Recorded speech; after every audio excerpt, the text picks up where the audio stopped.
What is going on, everybody? It's the Frost, and we're here for AEWonTNT review for July 29th, 2020. We are almost here for August. We have 5 weeks left. 5 weeks from Saturday till All Out. Tonight's show had a clusterfuck of a 10-man tag team match, which we'll get into in a minute. WarHorse makes his debut as he challenges for the TNT Championship. A former WWE underutilized talent makes his debut, and Jon Moxley, Darby Allin take on Team Taz, as it's been named, in the main event in a Texas Tornado no disqualification match.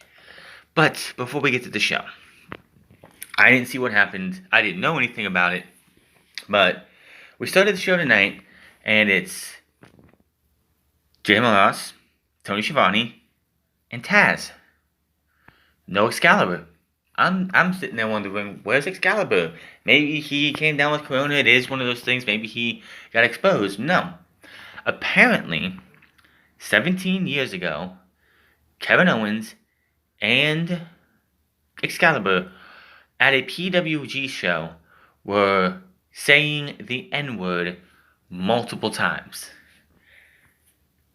First off, that's something that should have never happened, but it was 17 years ago. Second, these two have come out multiple times in multiple interviews talking about the regret they had for even uttering that word, and they apologized multiple times. That is just ridiculous that cancel culture came in and got Excalibur taken away. Now, what's going to happen with Excalibur? I have no idea. I don't know if this is going to be a permanent thing, a temporary thing. I don't know. I don't get why people gotta be such assholes. I mean, if it was something, it's like the Sammy Guevara thing is one thing because he never ever apologized until recently before he was suspended and sent to sensitivity training. But Excalibur has come out multiple times, him and Kevin Owens, which I don't know what WWE is going to do about Kevin Owens. But this is the problem with cancel culture. This is just the problem. It doesn't matter what you've done in your past. Like, hell, Jimmy Fallon, or the Tonight Show with Jimmy Fallon. Back in 2001, he did a parody of Chris Rock. He dressed up in what they call blackface. The difference between what he was doing and what blackface really is he was making a parody of an actual individual.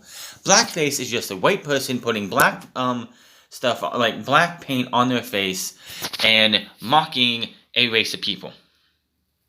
That was not what Jimmy Fallon was doing. But people wanted to cancel Jimmy Fallon.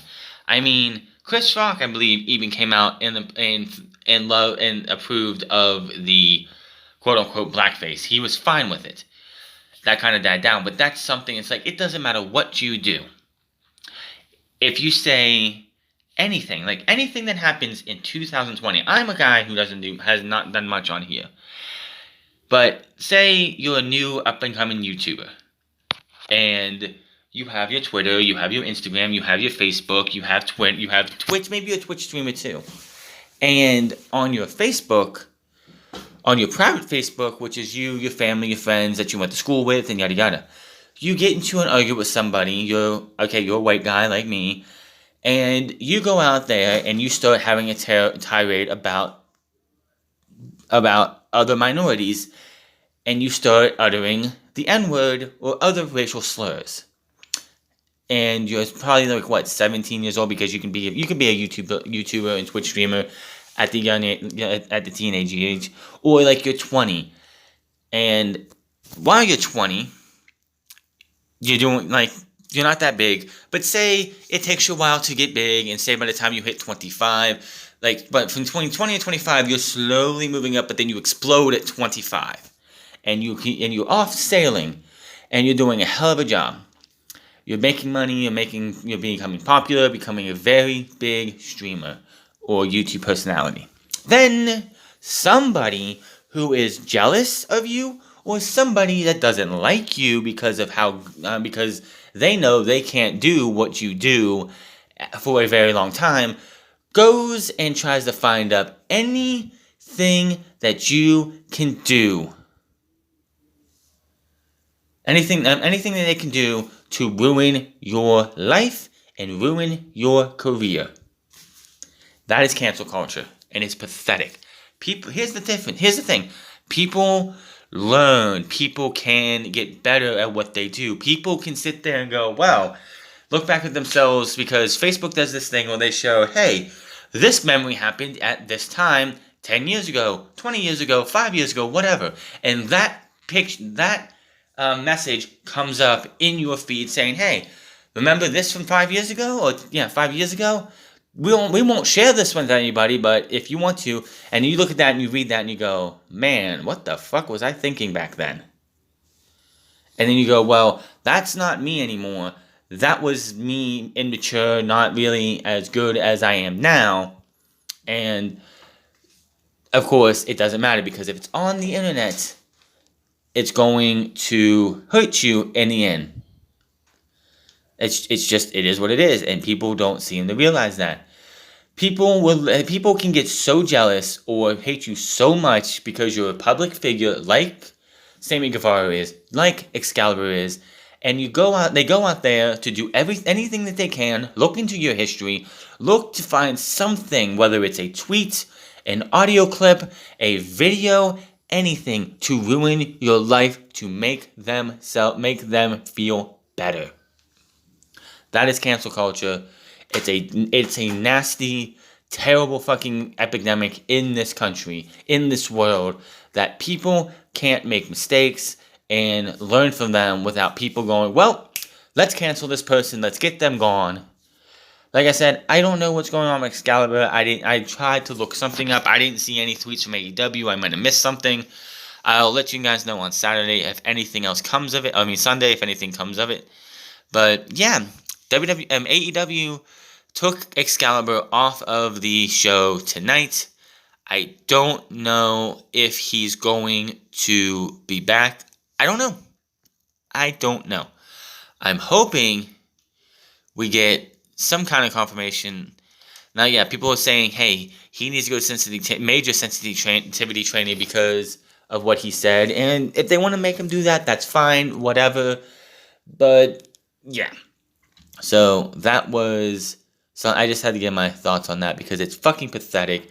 People need to learn to grow the fuck up. And, hey, you don't like somebody? That's fine. If you're jealous of somebody and you want to try to ruin their career, fuck off. People can learn and people can grow. If it was something that happened last week, I can totally understand why Excalibur needs to go be not fired, but maybe suspended as well.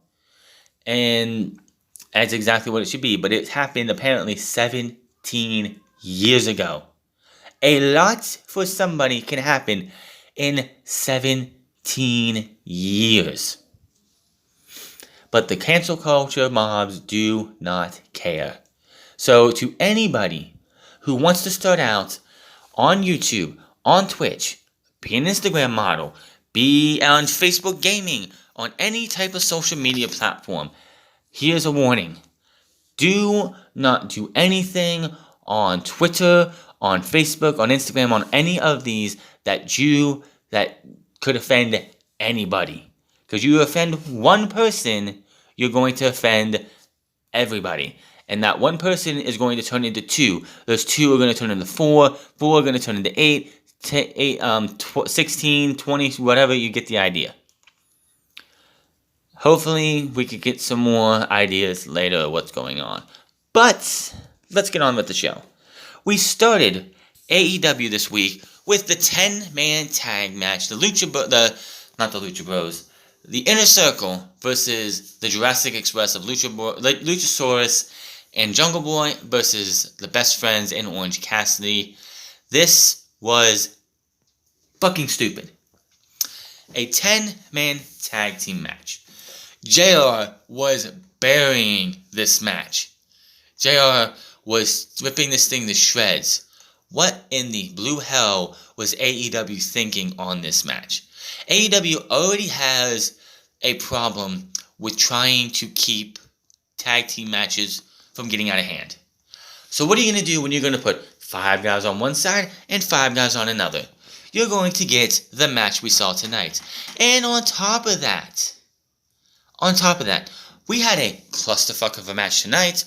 We're going to have an even bigger clusterfuck of a match next week, because we're not just going to have a 10, we're going to have a 12-man tag team match next week. We'll go over that later. But this match literally is not worth going over. This match was absolutely horrendous. This match fucking sucked. I don't know who found this match entertaining. This match was not worth a damn. The only redeeming part of this match was the end. As Jericho was going to stop Luchasaurus from chokeslamming Sammy Guevara, Orange Cassidy grabs him and throws him over the railing. Then Sammy Guevara looks like he's going to do a splash to Luchasaurus on the outside.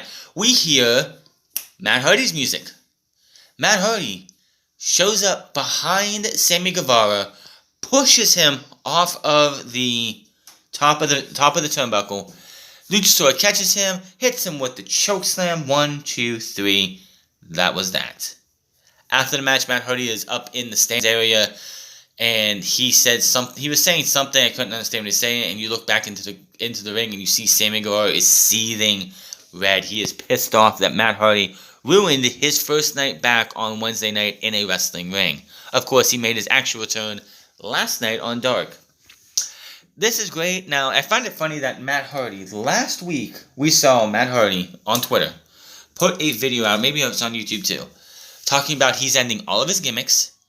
He's frustrated because he wanted to he was hoping that with the pandemic didn't happen, he was going to make his debut on that first empty arena show, which was going to be in Rochester, New York. He was going to make his debut and have thousands of AEW fans chanting, delete, delete, delete, delete, and that didn't happen. So he went a different route and started bringing back the classics. And then Sammy Guevara got suspended, and he wasn't happy about that. And lo and behold, at the end of the night, Sammy Guevara made his return last week. So Sammy Guevara lost this match, rightfully so. That guy should have took the pinfall. People are like, oh, well, Sammy Guevara lost on his first night back? What is this, Monday Night Raw? There's a difference. There's a difference. Sammy Guevara didn't get squashed. Sammy Guevara didn't get beat clean. Sammy Guevara got screwed out of his match by Matt Hardy, which is going to lead to a match between those two, probably at All Out. I have no idea. Did someone just let off a firework? God damn it. But Sammy Guevara and Matt Hardy's feud continues where it was before Sammy Guevara's suspension. So it looks like the Matt Hardy gimmicks are not going away. So that is great. I think Matt Hardy needs to stay as his multifarious self. We saw Big Money Matt make his debut on Dark last night with Private Party in that triple threat main event. And then tonight he continued the feud with Sammy Guevara. I do not like big tag matches like this. This was a big clusterfuck.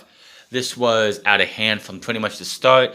JR is ridiculing these guys, like burying the referee. Aubrey Edwards just sitting there, throwing her hands up, like trying to get this thing under control. Not really.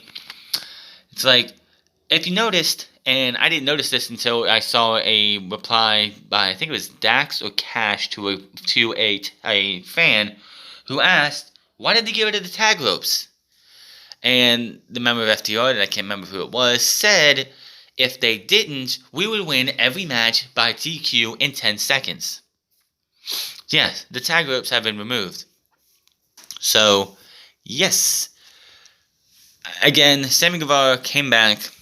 He lost this match. He should have lost this match. If Inner Circle was going to lose, Sammy Guevara takes the pinfall. It's a continuation of his punishment a little bit for everything that happened. He gets suspended. He comes back. Yes, he beats whoever the hell he faced last night. But when it came to a match on TV, he took the pinfall as he should have. So, backstage, AEW World Champion says it tries to stay out of people's business. You leave me alone, I leave you alone. If you don't, then I don't. He thought that he was done with Brian Cage, and him and Starks go and beat up his little compadre, Darby Allin. He says Starks a punk bitch and a bully for jumping Allin from behind, which honestly could have been a concussion. Moxley says he wants to see how they would do when the odds were even. He also said, if I just stayed back in the back and did nothing, what would that make me? That'd make me a punk bitch, and that's not me. So, that is going to be later. Then, Cody Rhodes defends the AEW TNT Championship against WarHorse. Now, I've never seen this guy wrestle. I don't know nothing of WarHorse. The guy, to me, looks like a slimmed-down version of the Ultimate Warrior without the drugs. Plain and simple. He does different things. He has a lot of Ultimate Warrior mannerisms in his arsenal, in my opinion. I think he did show that off tonight with a couple things here and there. He felt like he did a little bit of the... So, yeah. WarHorse, this was a hell of a match between these two. Was it long enough to give us a great impression of what WarHorse brings to the table? Not really. Now, the match was good. WarHorse showed you that he I don't say get a contract per se, but definitely 100% get another look. Get another match. Another match against somebody else. WarHorse showed you that he is here to be someone they could add later on if they need to. Now, Cody and him were having this match. Towards the end of the match, WarHorse's knee gets compromised. He goes for something off the top rope. Cody moves. He comes down, lands to where he starts he starts grabbing his knee. Cody drops him, puts him in the figure four, but WarHorse grabs Cody's leg and tries to stop him. Cody eventually smacks that away, gets him into the figure four, and the guy taps out. Cody gets the championship, goes to shake the hand of WarHorse when I believe it was John Silvers and Reynolds and Silvers came out and attacked both these guys, but WarHorse pushes Cody out of the way to start attacking these guys. He goes down. Then Cody fights these guys off, but he goes down too. Arn Anderson at this time is grabbing his watch to disconnect it, to get it off, and he's sizing up to get into action here. When all of a sudden, the Strong Island IZ, Matt Cardona, makes his AEW debut. He beats the hell out of both members of these guys, hits his finisher on one of them, sends them packing. Him and Cody have a nice little embrace down below, and Matt Cardona has made his AEW debut. I am not shocked whatsoever. I fully expected him to make it to AEW.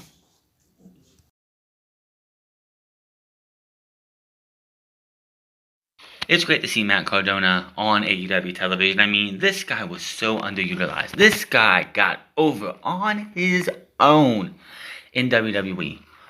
Won the United States Championship, and what did they do? Vince McMahon couldn't wait to get that title off of him. As soon as he put that on him, he wanted it off of him immediately. And then what happened? Buried 6, 12, 18, 24 feet under, climbing himself back up, winning the Intercontinental title for a day at WrestleMania a couple years ago. Then last year, with his buddy who was going to Impact Wrestling, so the Brian Myers and Matt Cardona stuff is not going to be happening in AEW. They won the tag team titles in one of the most pathetic ways possible. Then, what happened after they lost the tag team titles? Nothing. We didn't see Zack Ryder at the time on TV at all, really. And then April 15th came, and Matt Cardona was gone. Zack Ryder was gone, and Matt Cardona was born as a wrestler. And here he is in AEW, helping his boy, Cody. These guys go back very much. I mean, a couple years ago, after Cody left WWE, I think it was like 2 years ago, actually, or 3 years ago. They posted a picture of Matt and Chelsea going to Disney World with Brandy and Cody. So there you go. So it's going to be interesting to see what happens with this and how we got to the part where Matt Cardona came to AEW. So more for them coming up soon. So let's see here. I can get to where I need to. Cody, of course, won by submission. Out on the stage, Tony Schiavone, when we come back from break, is going to talk about All Out, where he wants to talk about it and get us hyped up for it. When out comes the Inner Circle, they are in a foul mood. Chris Jericho is not happy. Sammy Guevara says son of a bitch about Matt Hardy 3 or 4 times. Jericho says in 2 weeks, there will be a rematch between Orange Cassidy and himself. Then he also mentions that next week there will be a debate between he and Orange Cassidy. I know they're winning all these demos and stuff and everything, but the numbers don't lie, and Jericho and Orange Cassidy segments have done the worst for AEW. They have absolutely done the worst. So I don't know why they continue to go with Orange Cassidy versus Jericho. It's not a popular thing. The masses do not love Orange Cassidy as much as AEW thinks they do. But hey, whatever. Okay, then we go back to earlier in the day. FTR is in the room to sign on the dotted line to get their official contracts. By the way, in this segment, where is Tony Khan? Shouldn't Tony Khan or somebody in the EVPs be in the room for this contract signing? Now, they have the lawyer. Tony Schiavone is the moderator. All of a sudden, Arn Anderson comes in, sits down right beside him, wants to look at the contract. They want these couple of provisions. Apparently, August 12th, the same day we're getting Orange Cassidy versus Jericho 2, it's going to be Tag Team Appreciation Night hosted by FTR. Now, I don't know what that means. Should be interesting, should be fun. Can't wait to see. Then, when they're going to sign their contracts, in comes Hangman Adam Page. They're all buddy-buddy. AEW is teasing so hard the 4 Horsemen. Now, that's fine. They can have this Horseman thing. We don't know who the 4th man's going to be. Will it be Shawn Spears? Will it be Cody? But I don't want them to call it. They don't need to be called the 4 Horsemen. Come up with your own damn name and just go from there. I mean, hell, Evolution was fans aren't all that bright. WWE. Oh, that was a preview right there. But AEW doesn't need they call it the 4 Horsemen. Hell, WWE had Evolution, and that was their 4 Horsemen, but it wasn't called the 4 Horsemen. It was called Evolution. So, speaking of Hangman, we have him and Kenny Omega versus Evil Uno and Stu Grayson for the AEW World Tag Team titles. Now, last week, I felt that this could be the night that the AEW Tag Team titles could possibly change hands. Possibly. Because, especially after the previous segment, I'm like, there's no way they could probably lose the titles tonight. Maybe Kenny Omega saw this and is like not happy, questioning his tag team partner. Why are you associating with Arn Anderson and the FTR when we're tag team champions? What the hell? But that tension, see, we all know it's going to happen eventually. Kenny Omega or Hangman Page is going to turn on the other, split this tag team up. Now, here is my idea of what they're going to do. Because FTR still needs time to build, we have 5 weeks to All Out. FTR will be challenging Hangman Adam Page and Kenny Omega at All Out. At All Out, it's coming down to the end of the match. And Kenny Omega goes to tag in for the hot tag Hangman Page. His hand's getting there, and Hangman Page pulls his hand back, drops down, walks away. Kenny Omega's left in there all by himself. We get a Goodnight Express, aka Shadow Machine, 1, 2, 3. And we have new AEW World Tag Team Champions. Kenny Omega, Hangman Page are set up for the next pay-per-view, which is probably going to be Full Gear again. And we're off to the races. So, that's where I think they're going there. Spoiler alert, Evil Uno and Stu Grayson did not win the tag team titles, but this was a fantastic match. These two went out there and did everything they could do to try and win these titles. But one of the biggest talking points before this match, Evil Uno and Stu Grayson come out by themselves. Hangman Adam Page comes out first. He starts attacking and trying to fight the Dark Order by himself. Kenny Omega's like looking on the stage like, what the fuck, man? I'm not out there yet. He takes his title off, takes his jacket off, runs out there to try and help him. While this is going on,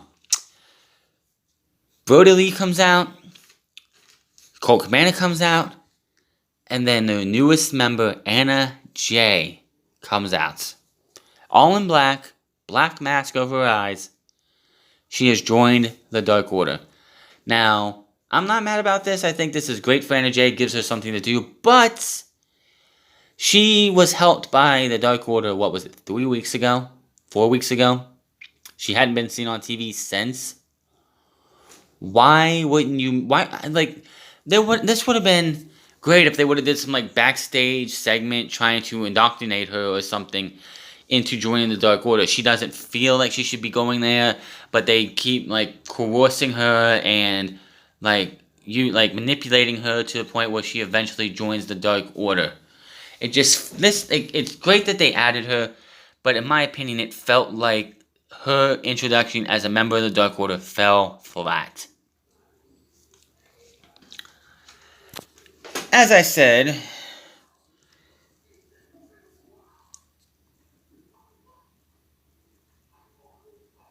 now Page, of course, is out there getting his ass kicked. And Omega comes in. We see the Young Bucks who are looking on from the stands. Colt Cabana joins the commentary. JR asks him if he's in Dark Order. Cabana says, I'm just hanging out right now. Page and Omega get going with a bunch of chops and then high-five each other, looking like they might be on the same page. Brody Lee and Anna Jay, who looks to be with the Dark Order, are also hanging on commentary. I'm hoping to see more from this. I'm pretty sure we'll see her on Dark this week. Just have that feeling. Then we see Frankie Kazarian hanging out in a different part of the arena, where is Christopher Daniels? Is the head of talent relations needed in the back at this time? Were they signing Matt Cardona to a contract at this time? So Paige is beating the heck out of Grayson, knocks him onto the floor. Page with a crossbody dive, but Uno then throws him into the ring post. Back in the ring, Grayson takes down Page, shoulder tackle on Dark Order, running Page over right. Page is able to lands a rising knee on Grayson. Uno jumps in, but takes an assisted German suplex. Omega looks for the V-trigger, and Grayson moves out of the way. Omega launches Grayson, and he goes up and over the corner to the floor. Uno drops Omega, gets in the top, hits a senton cover 2. Grayson is back, then Omega puts up Grayson's shoulder. He throws him to Uno for a powerbomb cover. Hangman breaks it up. Double team move by the Dark Order, 450 splash by Omega, cover 2. Brody Lee is pacing around, not looking particularly happy that his boys are not looking like they're going to get the job done. Omega throws Uno into Grayson, who's up top. Uno with a net breaker on Omega. Uno knocks Page out of the ring. Omega with a snapdragon on Uno, but Grayson drops Omega. Page is then there with a clothesline on Grayson. Page hits a powerbomb on Uno. Omega with a V-trigger to the back of the head, cover 2. Last call, V-trigger to end the match. 1, 2, 3. And the tag team champions stay with Kenny Omega and Hangman Page. Like I said, my idea for All Out is that this title reign will end on September 5th. Like I said, you have whoever they're facing, which is probably going to be FTR. That's what I would do. And Page walks away, handing the titles to his buddies. And FTR Union World Tag Team Champions at All Out. Brody Lee is not happy, asks Colton and Jay to head to the back. He doesn't want them to see what's about to happen. Lee then yells at Uno and Grayson while they are on the stage. He's like, "Are you kidding me? You can't get the job done?" Lee launches a stack of papers on Uno's head. Then he barks at Grayson. Lee on with the mic. He asks Paige, "Do you think this is funny?" He says, "Oh, I see you got your friends here tonight. Hey, Omega. It's really appreciated for you to show up tonight. But you, Hangman, you have pissed me off for the last time. And there are more of us. We are everywhere, and we have strength in numbers." Now he is pissed off. They will pay. A bunch of Dark Order minions surround the ring. FTR runs out, takes the cooler that they have, the styrofoam cooler, a new one, smashes it over Brody Lee's head, runs out there. All of these men go brawling. They take all those guys out, and that was that.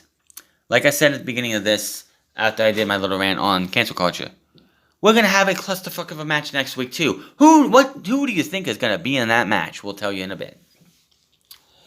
Britt Baker is at a cart at ringside. She gets on the mic and talks about Big Swole. She says she knows Swole is obsessed with her, and that Swole wants to get her hands on her. She says Swole can have a shot at her in the ring down the road if she defeats an opponent of Baker's choosing. She will see her at All Out. Diamante is up next against Hikaru Shida. She gets a Java's entrance. Not much really to this match. Diamante tries to fight, but ends up getting dropped down 1, 2, 3, and she ends up losing the match. But after this match was over with, we had more information on this women's tag team tournament. Starting Monday, we will find out who is going to be teamed with who. It is a random draw. Nobody is supposed to know until Monday in the draw. All competitors must draw a color. Matching colors will become a team. Selections are final and cannot be appealed. Then we go backstage with Nyla Rose and Vicky Guerrero. There's a little collection box of who is going to be drawing what color. Nyla Rose picks purple. She is told there's already somebody who has picked that color. She's like, who? Holy shit, who happens to come out but Cameron from the Funkadactyls, the weakest member of that group, with Naomi, by the way, when they were the Funkadactyls. Shit, they've already made this tournament less, like me, my interest in this tournament just started to dip. She fucking sucked. This was the woman who was on Tough Enough with Stone Cold Steve Austin, who said her favorite match of all time was Melina versus Alicia Fox. I believe I got that right. Don't quote me on that. I'm pretty sure that's what that was. Cameron Ariani is the partner of Nyla Rose. You want to give me young, fresh faces that we've never seen before, and you give me Cameron? Are you fucking kidding me? Wow. Now I'm hoping they have better talent than this. The only reason I would see them even using her is because she could sit on the outside and let Nyla Rose do whatever Nyla Rose needs to do. And if this team's not going to win, which I don't see happening, Cameron can take the pinfall, and that's that. Holy shit. We were all like, gee, this is going to be great. We're going to see talent. We're going to see women that most of the mainstream audience do not know. And it's going to be great to help cultivate and build this women's division. And this is the first person you pick? The first person you pick. Wow, what a facepalm. This woman has no talent in the ring. She sucked in WWE. She held Naomi down for at least 2 years. Wow. Of all people, wow. Now, the best part of the night.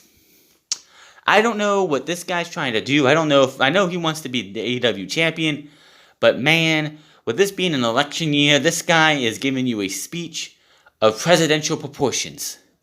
MJF comes out with a red tie, a suit, his scarf on. He has his chief of staff, his cabinet with him, pretty much, him, Wardlow, and a bunch of other people. And this was fucking gold. We all know wrestling fans aren't all that bright, But fortunately for you, I've been given an exorbitant amount of time here tonight to force feed you all with knowledge like a 5-year-old being fed mac and cheese. Oh, okay, honey, I'll read off the sheet. Can you just do the world a favor? Give me a little smile, huh? Huh? You look so much prettier when you do that, honey. Thank you so much. Okay, speech time, speech time. Please, I love you too. Before I start this speech, I would like to implore you, our AEW fans, who we are so grateful for, please use the following hashtags. Hashtag MJF2020 and hashtag NotMyChampion. You'll find out why in a moment's time, so please bear with me. Thank you. Right now, I'm sure you people are shocked to see me here on Dynamite 2 weeks in a row. Yeah, not on the sidelines, you know, with the bench warmers. You're doing great, by the way, guys. Proud of you. Proud of you. Now I'm sure you're asking yourself, MJF, that's a really good point. Why does that always happen to you?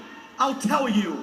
The reason I'm never spotlighted 2 weeks in a row is because a certain individual is afraid of being upstaged 2 weeks in a row. And that is why it is time for a change in leadership around here. Change. It's a powerful word I just used. I remember when this company first started, I saw men calling for change. One man in particular called for a paradigm shift. He said he wanted out with the old and in with the new. Well, I don't know about you people, but a guy on top of the card who gets to do whatever he wants, say whatever he wants, and wrestle whoever he wants, simply because he came from the place of titans, isn't new. That's old hat, brother. This quickly went from being a revolution and has unfortunately turned into a dictatorship, and that is why Jon Moxley is not my champion. Now hold on, people. I cannot tell a lie. Absolutely.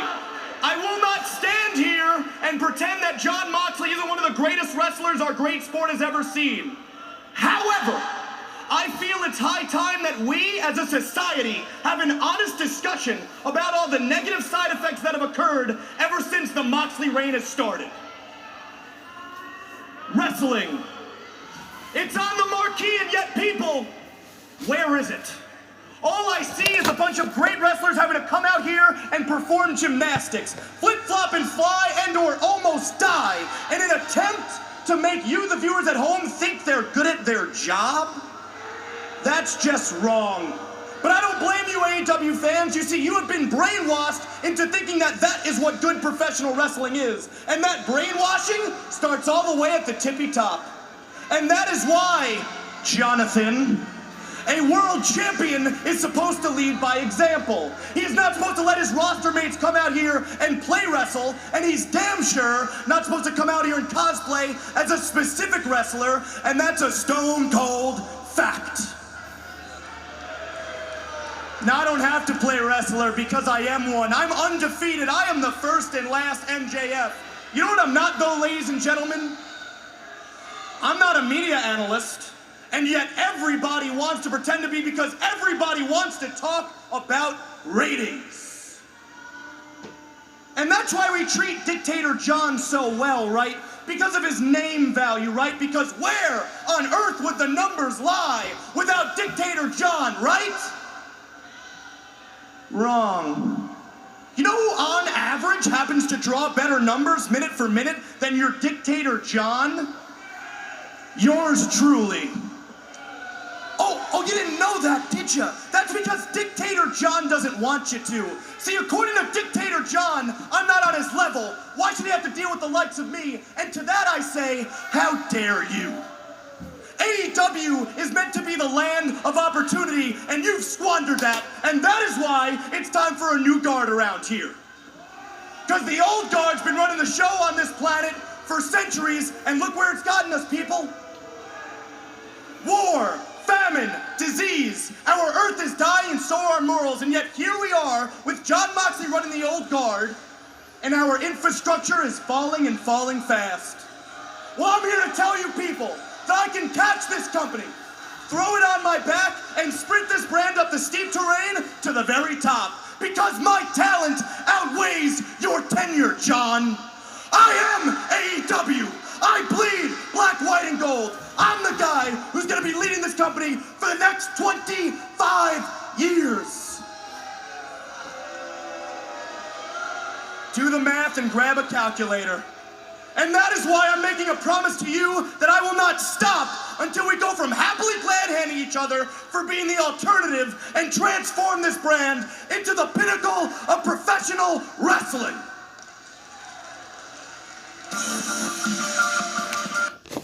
He goes on to challenge him for the title at All Out, but that was fantastic. Can we put this guy on the ballot in November? My God, that was fantastic. I didn't know if he was campaigning to be AEW World Champion or to be the next president of the United States. Holy shit. I wish half of the wrestlers in the world could have half of the talent that this guy does. Holy shit. What a fucking promo. I could not do that justice at all. I had to let you hear that for itself. That was fucking awesome. MJF 2020, MJF, the uncrowned heavyweight champion of AEW. What a fucking fantastic promo. I'm sorry, I just am. So, moving on here, and we will have probably more update. We will have an update on MJF next week. Next week, speaking of, Chris Jericho, of course, will debate Orange Cassidy with a special guest moderator. I wonder who that's going to be. Cody Rhodes and Matt Cardona will take on John Silver and Alex Reynolds from the Dark Order. MJF update, FTR, the Young Bucks, Hangman Adam Page, and Kenny Omega versus the Dark Order in a 12-man tag team match. As I said earlier, we just had a big clusterfuck of a match this night. 10-man tag team match when every single rule in the goddamn book, WWE gets a lot of flack, but if we had a 10-man tag match like you saw tonight in WWE, the referee would have thrown the game out.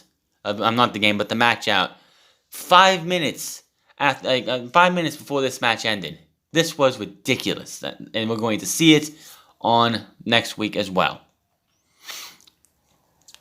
Jon Moxley and Darby Allin versus Ricky Starks and Brian Cage, Texas Tornado, no DQ match. Now, Darby Allin's music hits, but no Darby Allin. The commentator's like, what the hell is going on here? I don't understand it. Where's Darby? So Jon Moxley comes out. He comes to the ring. Taz grabs the mic, and he has some words for Jon Moxley. Pretty much saying that which I don't think they have. Oh, here it is. Yeah. Let me get this queued up for you because it's better to hear it from Taz than it is from me. Taz and Ricky Starks, they got that too, which it looks like they might. Now, you're probably wondering, why don't I do this on Monday and Friday? Because there's nothing on Monday and Friday worth repeating. Because Monday and Friday are a fucking joke, and Wednesday night is where it's at. But here is Taz talking about the trap that Darby Allin not being here. Mox, where's your skateboard buddy? Where's Darby? And what happened? Ricky Starks beat the living shit out of him last week and he couldn't show up tonight? You're gonna get bounced around that ring, Mox, by the FTW World Champion. Please step in front of me so we don't piss some people off, if you know what I mean. Look at this machine. Look at the deltoids. They're like cannonballs. Look at his traps. They're like as high as a mountaintop. He's got biceps. Like sledgehammers. He's got friggin' triceps. Like pistons, Moxley. And then you have the always smooth, absolute Ricky Starks, my man. The floor is yours, my man. Go. Thank you, Taz. You are looking at absolute Ricky Starks. No one better, of course. Apologies. All good. I am young, handsome, successful. I'm basically everything your baby mama wishes you were. Now, speaking frankly, that's a reason why I was recruited by Taz, because he saw that I had something different than someone like Mox or somebody like Darby. So, when a man who choked out an Olympic gold medalist tells me to go get him, well, guess what, baby? I got him. And that is no different than what's gonna happen tonight. Darby, everybody loves you because you have an enigma. He's different, Cage. Ooh, he's different, he's mysterious. They can't figure it out. Well, guess what I have? And you know what I figured out? You dress like Pigpen and you wrestle like a crash test dummy. And honestly, there's a huge stark contrast between you and me. And that's why you can try to go against the Machine Brian Cage, and you can try to go against Ricky Starks. But when you try hard, you die hard. And I'm digging 2 graves. So they go out there, they're right by the tunnel, which, why are you even cutting a promo like this? This is one problem with this. Why are you cutting the promo like this if you're right at the fucking tunnel? Just go out the tunnel and cut your promo there. But of course that wouldn't have made sense for the fact that you have what happens when they go out the tunnel. Darby Allin with a coffin drop off of the stage, off of the tunnel, knocking both of them down. Jon Moxley comes out there and joins them. I don't even remember hearing the bell ring, but these two guys go out there, beat the living piss out of these two. Let me see here. Now, Allin leaps off the stage set, hits the big coffin drop. Looks like Allin's here. The two teams pair off, and a brawl inside and out of the ring. Chairs make its way into the ring. Allin with an over-the-top stunner, which is also known as the Stun Down Millionaire. Starks drops Allin, but eats a cutter from Moxley. Didn't see that one coming. Moxley hitting the cutter out of nowhere. Cage then lands a lariat on Moxley, and all 4 guys are down. Power drivers on Moxley Moxley tries a, somebody tries a submission. Starks lands a drop kick. I believe it was Allin. Goes for a cover. Cage drops. Cage sends a garbage can in for Starks. Starks tries to catch it, but misses, and Taz even makes a little joke going in about that. Cage and Starks lift Moxley up for a suplex. He stops that. Then they get him up into an Alabama Slam, and they both land him down in that cover, which you really shouldn't be able to cover somebody with one shoulder on the garbage can and not the other on the mat. Darby Allin breaks that up. Cage looks for a buckle bomb on Darby Allin, but Moxley, fast as he can be, gets behind him and catches him before he could be buckle bombed. Now, Moxley gets blocked. He grabs Brian Cage, puts him into the DDT position. Darby Allin goes up top, hits the coffin drop onto the back of Brian Cage. Coffin drop special. DDT's double team. Moxley with a suicide dive on Starks. Allin throws the garbage can down on Cage's bad arm. Allin pulls a skateboard out from under the ring with thumbtacks under the board. The wheels were missing, of course.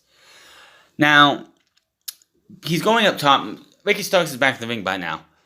And he's going to do something to Ricky Starks. Brian Cage tries to stop this, but Moxley grabs Brian Cage, puts him in an arm submission.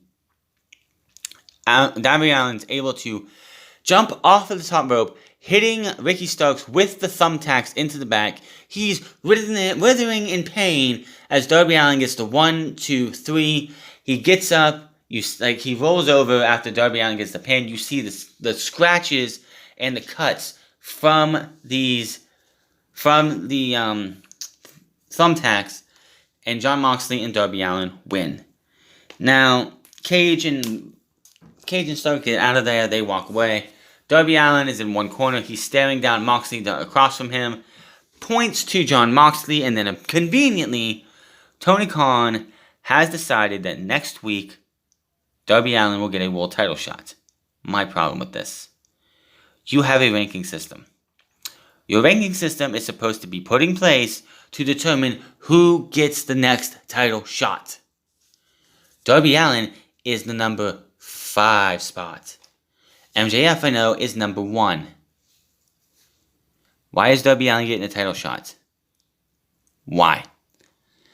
Now, I'm sure when we get the rankings next week, he'll be higher up on the card. But that doesn't excuse the fact that when you make the title match, he is the number 5 guy in the ranking system. AEW continues to find a way to just make the ranking system not worth a damn. Outside of that opening match right there, AEW was a pretty solid show. But that 10-man tag match is going to pale in comparison to what we see next week. I see another clusterfuck of a match. And honestly, I don't want to see 6-on-6 matches for anything. This is going to be one of those nights that it's going to be like, ugh, get it over with. But that is your AEW on TNT review. Hit that subscribe button, comment down below, like or dislike this video. Find me on Twitter at The France Club. Find me on twitch.tv/gronk.com. Find me on Instagram at The France Club. And I will see you guys Sunday for Unscripted. Until then, my name is The France, and I'll see you guys later.